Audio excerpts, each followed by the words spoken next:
Sekarang kita akan melihat apa saja sih hal yang bisa dilakukan oleh Google Form. Kita kembali ke tab bagian pertanyaan di sini. Yang harus rekan-rekan lakukan untuk membuat sebuah formulir tentunya adalah pertama, memberikan judul. Kenapa memberikan judul? Karena judul itu penting, di mana nanti juga akan menjadi representasi atau referensi rekan-rekan untuk men-save atau menyimpan dokumen tersebut, sehingga nantinya mudah dicari. Di sini kita sudah lihat ada formulir tanpa judul. Kita tinggal klik, nanti dia berubah. Kita klikkan, misalnya saya menulis inventory karir. Judulnya tentunya disesuaikan dengan kebutuhan rekan-rekan.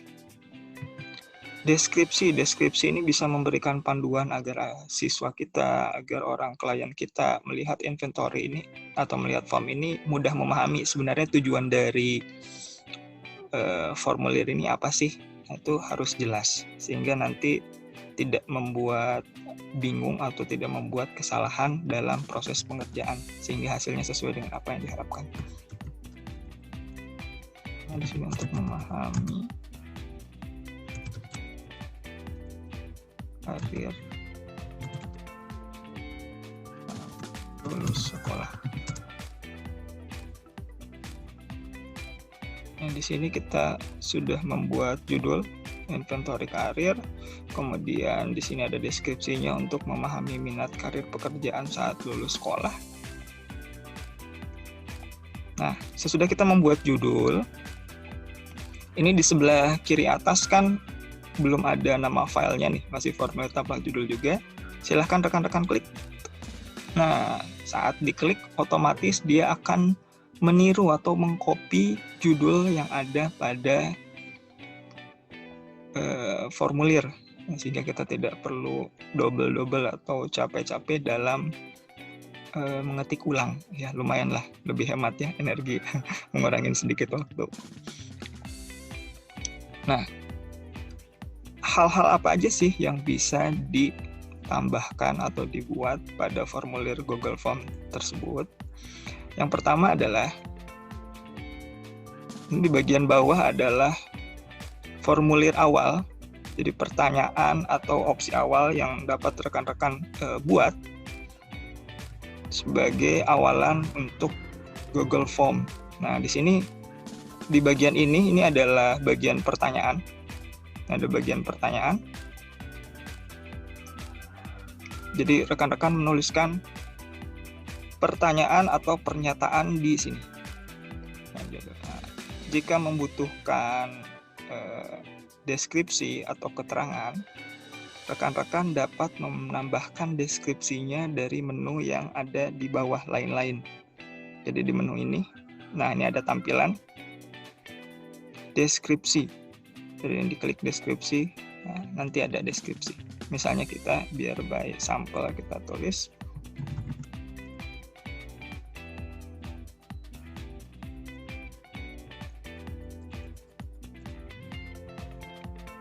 misalnya di sini, apakah Anda suka menyetir? Kemudian deskripsinya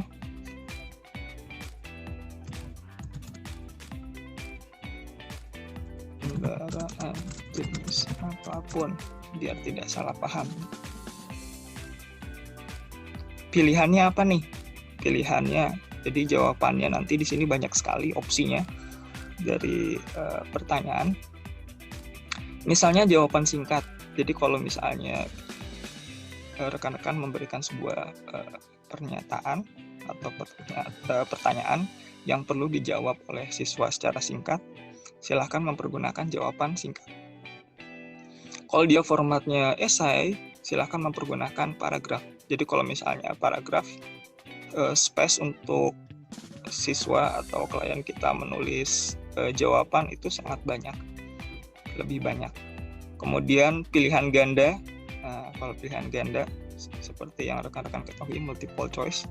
Jadi misalnya ini jawaban A, ini tinggal di enter bisa jadi B, C.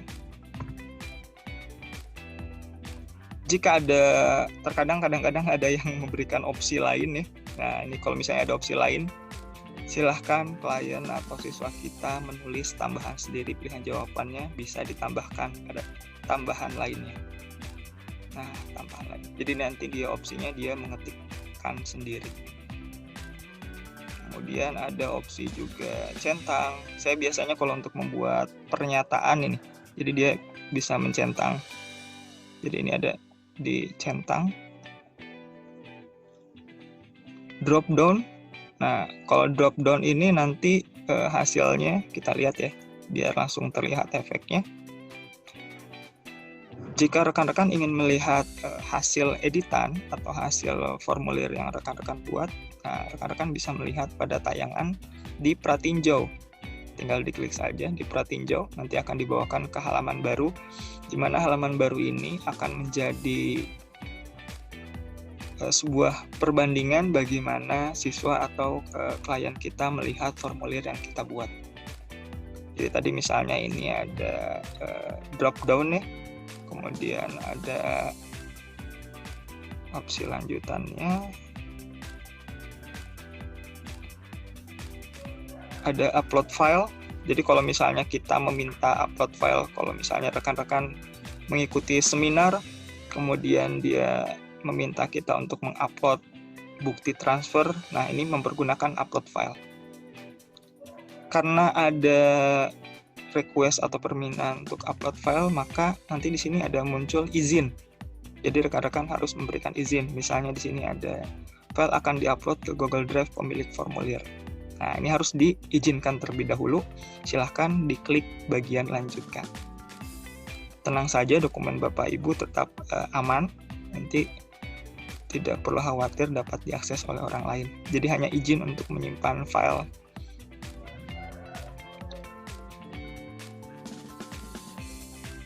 Nah, ini tadi model yang drag down ya. Nah, jadi seperti ini ya formatnya. Nanti rekan-rekan bisa mencoba satu-satu ya. Jadi bisa dicoba dari sebelah sini, panel uji cobanya. Kemudian nanti dilihat di previewnya apakah cocok atau tidak dengan yang diinginkan oleh rekan-rekan sekalian. Nah, ini untuk bagian upload file. Untuk bagian upload file, rekan-rekan bisa mengatur apakah klien kita atau siswa kita bisa mengupload dokumen jenis apa saja. Kalau misalnya ini tidak dinyalakan, maka mereka bebas mengupload file apapun.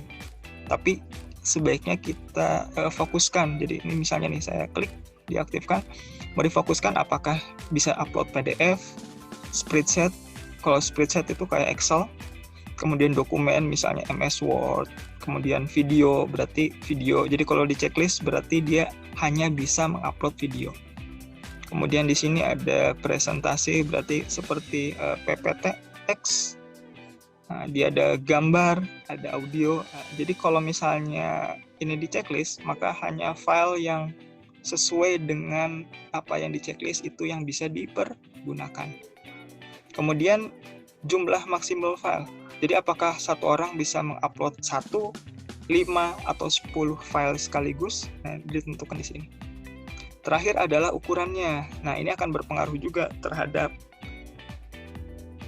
penerima karena usahakan sebenarnya tidak terlalu besar. Biasanya kita sebenarnya paling hanya butuh 1 mega ya. Makanya rata-rata dokumen kalau kita minta upload biasanya tidak sampai 500 kilobyte atau 0,5 megabyte. Seperti itu.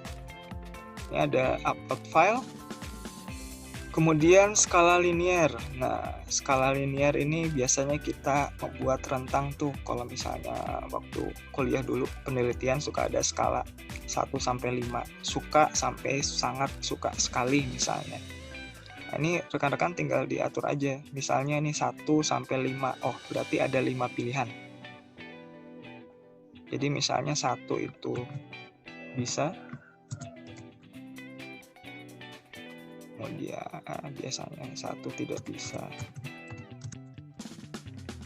Kemudian 5 sangat bisa. Nah, ini kalau dimunculkannya seperti ini,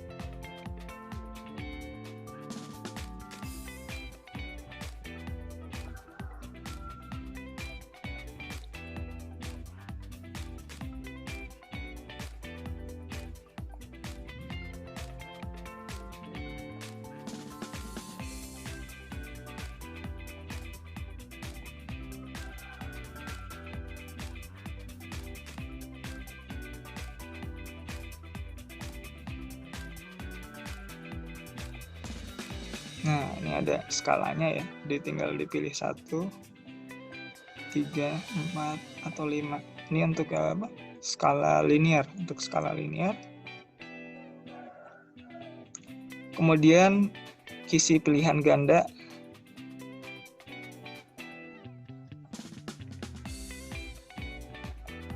Ada kolom, saya juga jarang mempergunakan ini, tapi kalau misalnya rekan-rekan mau mempergunakan dipersilahkan. Jadi opsinya seperti main apa ya, ada kotak, jadi ada kolom dan baris yang dapat dipilih oleh siswa.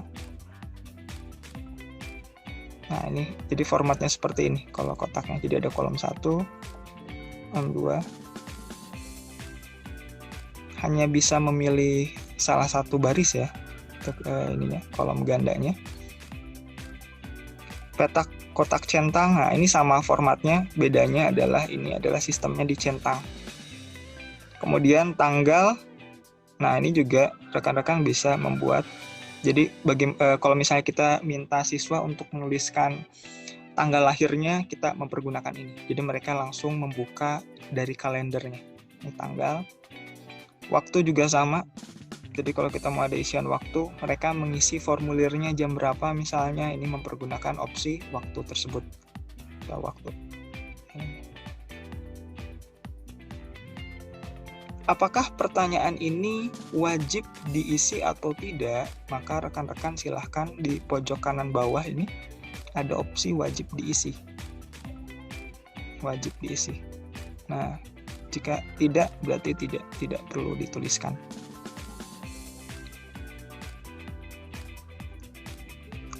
Kemudian bagaimana nih kalau ternyata kita ingin membuat, ini kan pertanyaan pertama nih, pertanyaan pertama. Bagaimana kalau kita membuat pertanyaan kedua dengan format yang sama? Jika formatnya sama, rekan-rekan tinggal mengklik tombol di bawah ini yang ada gambar kertas numpuk, ada tulisannya duplikasi, yang ini, kita diklik. Maka pertanyaan di bagian atas sebelumnya itu akan dikopikan dengan format yang sama, sehingga nanti rekan-rekan tinggal menyesuaikan di bagian pernyataan atau pertanyaan, kemudian deskripsi dan pilihan jawabannya. Nah, ini bisa dilakukan terus-menerus ke bawah. Ini misalnya kita buat dulu jadi pilihan ganda. Saya coba copy dulu biar ada wujudnya. Ada wujudnya. Kita ada buat drop down wajib, kita jadikan wajib, kita lihat hasilnya seperti apa.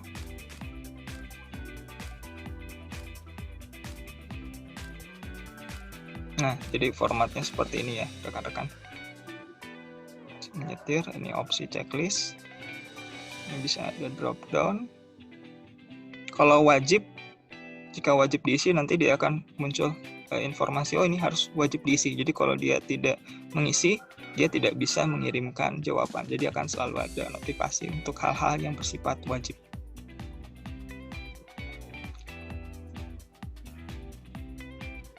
Selanjutnya adalah bagaimana kita mempergunakan menu, fitur menu yang ada di sebelah kanan nih. Di sebelah kanan. Di sebelah kanan ada tombol awal. Ini jika kita ingin menambahkan pertanyaan. Jadi kan kalau tadi kita copy paste terus ke bawah ya, duplikasi. Rekan-rekan juga bisa menambah pertanyaan baru dengan mengklik ini. Jadi dia akan nambah untuk ke bagian bawahnya. Ada pertanyaan baru. Kemudian jika sebelumnya rekan-rekan sudah pernah membuat formulir dan ingin mempergunakan kembali pertanyaan yang sudah ada, rekan-rekan bisa mempergunakan opsi kedua, import pertanyaan. Nah, jadi kalau misalnya import pertanyaan ini diklik, maka dia akan diarahkan kepada koleksi atau repositori dari Google Form yang pernah kita buat. Misalnya ini saya mempergunakan Google Form, formulir kemarin kegiatan. Jadi semua formulir yang pernah kita buat akan ditampilkan di sini. Kita pilih, misalnya sudah saya pilih. Kemudian nanti pertanyaan yang akan kita pakai itu tinggal kita checklist. Jadi misalnya ini pilih semua. Kalau pilih semua berarti semuanya kepilih, langsung ke import. Tapi jika tidak, silahkan dipilih salah satu, misalnya nama untuk sertifikat, klik import. Nah, maka pertanyaan dengan setting-settingnya akan pindah ke Google Form. Jadi langsung di copy, langsung ditiru. Itu untuk mempergunakan ini, import pertanyaan. Yang berikutnya adalah tambahkan judul dan deskripsi. Jadi misalnya ini kan sudah ada nih di atas satu judul, tapi ternyata rekan-rekan ingin membuat bagian baru dengan judul agar lebih jelas, maka silahkan diklik tambahkan judul deskripsi. Nah, silahkan di sini, misalnya ini bagian 2 karir.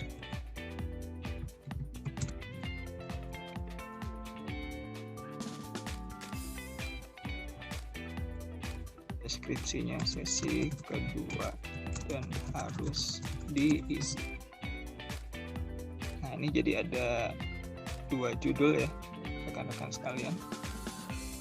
Ada 2 judul. Kita lihat hasilnya seperti apa.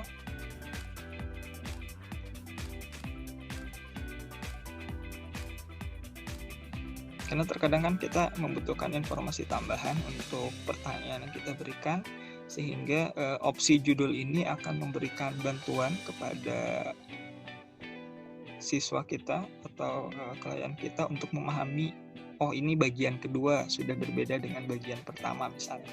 Ini kan ada muncul ya, jadi ada opsi baru, bukan opsi, keterangan baru, bagian 2 karir, sesi kedua dan harus diisi. Ini ada judul baru untuk membagi halaman dari pertanyaan. Yang berikutnya adalah gambar. Jadi ternyata kita bisa menambahkan gambar. Jadi misalnya kita ingin menambahkan gambar di bagian pertanyaan, bisa kita unggah, bisa dari kamera, bisa dari URL. Jadi misalnya rekan-rekan googling nih gambarnya, kemudian menemukan gambar.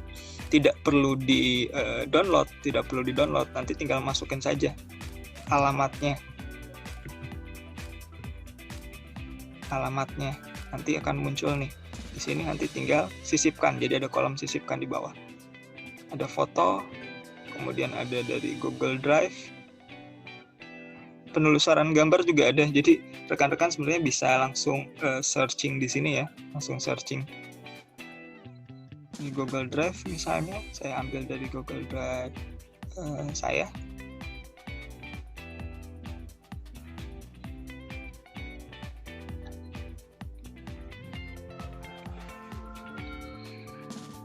Nah, ini contoh kemarin acara di UMTAS ya. Acara di Potensi ya.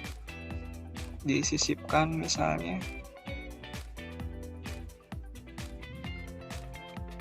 Nah, ini jadi ada informasi gambarnya ya. Jadi ada informasi gambar yang akan muncul. Berikutnya ada video. Video juga sama. Jadi kalau misalnya rekan-rekan tadi menambahkan gambar, berikutnya adalah menambahkan video. Video bisa langsung diambil, memang tambahannya dari YouTube. Jadi kalau misalnya rekan-rekan punya YouTube atau video dari internet, itu bisa dilakukan, bisa ditambahkan di sini. Tetapi kita hanya bisa menambahkan linknya rekan-rekan. Jadi tidak mengupload filenya untuk video. Karena size-nya berat ya, akan menghabiskan space atau tempat penyimpanan. Yang berikutnya adalah, yang terakhir adalah tambahkan bagian.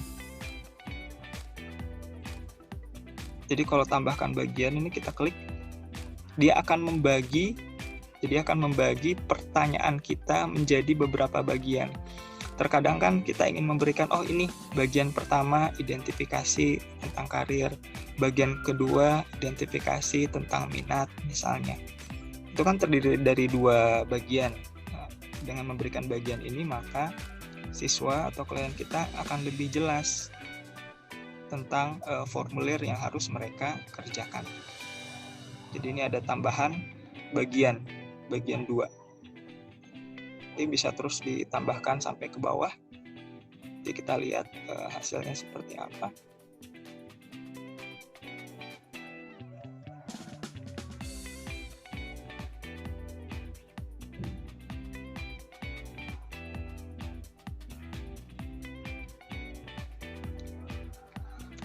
Ini adalah fitur dasar yang dimiliki oleh Google Form.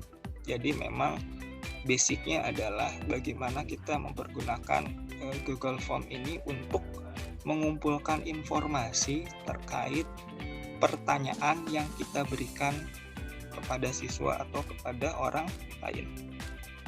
Nah, ini kan tadi sudah diisi, ada tambahan gambar, kemudian ini ada fitur drop down. Nah, ini ada tombol berikutnya. Jadi kalau tadi sudah dibagi menjadi 2 bagian, kita tidak scroll terus ke bawah, tapi kita harus mengerjakan dulu bagian pertama, kemudian baru kita diarahkan untuk mengisi bagian berikutnya. Jadi klik berikutnya. Nah, kemudian muncul opsinya. Sesudah itu baru tekan kirim. Berarti nanti ada informasi terkait hasilnya bisa dikirim atau tidak. Untuk informasi dasar terkait penggunaan Google Drive adalah seperti ini. Nanti kita akan lanjut kepada bagian-bagian khusus atau spesifik yang dapat kita pergunakan agar penggunaan Google Form ini lebih optimal dan lebih efektif.